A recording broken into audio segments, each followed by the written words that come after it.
Hello, this is Catherine with Armadillo, the fitness company that allows you to enjoy fitness at your place and your pace. And I'm here today because it is Tighten and Tone Tuesday. A few weeks ago, I gave you some tips that would help you build your own home gym for $200 or less. To help you stay on budget, this video is going to help you figure out how to buy as few free weights or dumbbells as possible with 3 easy tips. My 3 tips are to use 3 exercises, one that uses weaker muscle groups, one that uses a medium strength muscle group, and one that uses stronger muscle groups so that you can buy 3 levels, easy, medium, and hard levels of dumbbells that fit your personal fitness level at this time. So let's get started.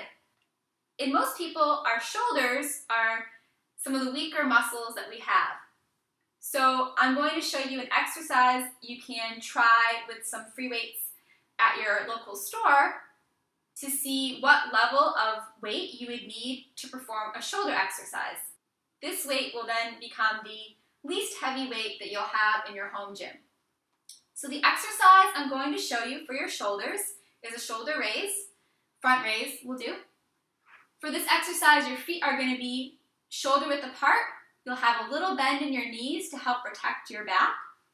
And then all you're going to do is raise your hands with your weights up to shoulder height and then back down. Notice I have a little bit of a bend in my elbow. I'm not locking out my elbow. So a little bend in the elbow, raising just to shoulder height. If you go and try a weight, let's say 5 pounds when you really wanted to buy a 3-pound weight, which I really don't want you to buy unless you're using it for Pilates or some rehab, 5 pounds should be what you start with. And let's say you go and you try to bring that 5-pound weight up and it's too hard for you to bring it up all the way. A modification for this exercise that can help you get more use out of one level of weight, so allow you to buy one level higher than you can do with a straight arm right now, is just to bend your elbows a little bit, and then you can lift your arms up here and it will be a lot easier than with a straight arm.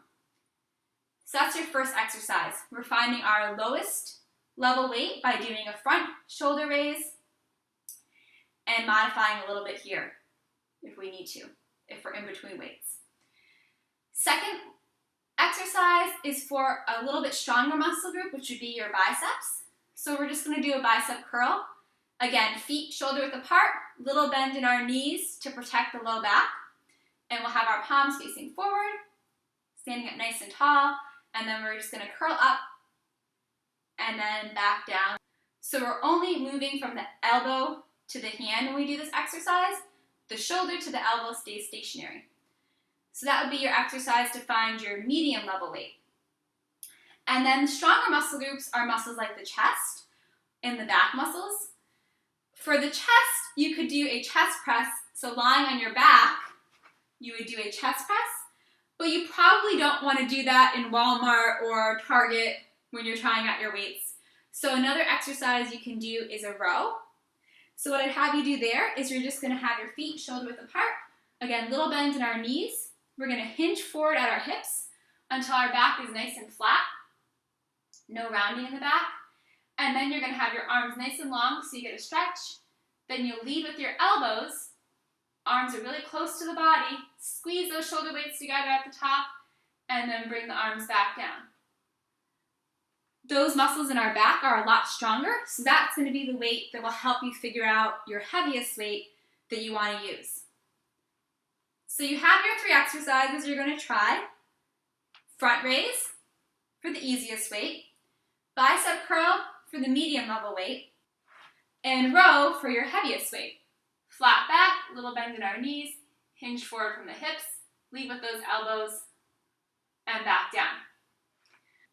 But what I didn't tell you is how many times I want you to perform the exercise with that given weight. For most fitness goals, you want to stay in the 10 to 12 So when you go to the store and you are testing your weight, so I have a 5-pound dumbbell here. I think it's my easiest weight.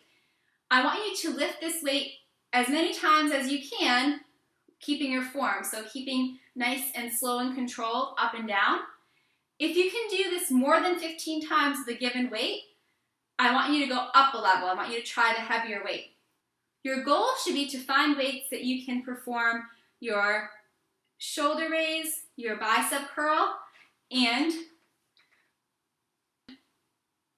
your row a maximum of 10 times the day that you're in the store. This way you can slowly work up to 15 repetitions with that weight, and then once you've gotten to 15 and you can do more than 15, you can either buy another weight or move up. So let's say you bought 5 pounds for your shoulder raise, but you also got an 8-pound weight to use for your bicep curl. You can start using that 8-pound weight to complete your shoulder raises. So you'll already have a little progression going, and you should only need to add on weights that are heavier over time. Now I focused on free weights today, but you can perform these same exercises, all 3 of them, with a resistance band as well. So if you're trying to figure out the resistance band level you want to use, you can do those same tests, shoulder raise, bicep curl, or row, to test those. Hopefully it's helped you make shopping for your free weights or dumbbells for your home gym as easy as 1, 2, 3, finding the low, medium, and heaviest weights that you'll want to start with. If you have any questions or comments about this video, please leave a note below or send me an email. Thank you so much for stopping by this Tuesday. I look forward to your comments and hearing about your success reaching your personal fitness goals at your place and your pace. See you next week.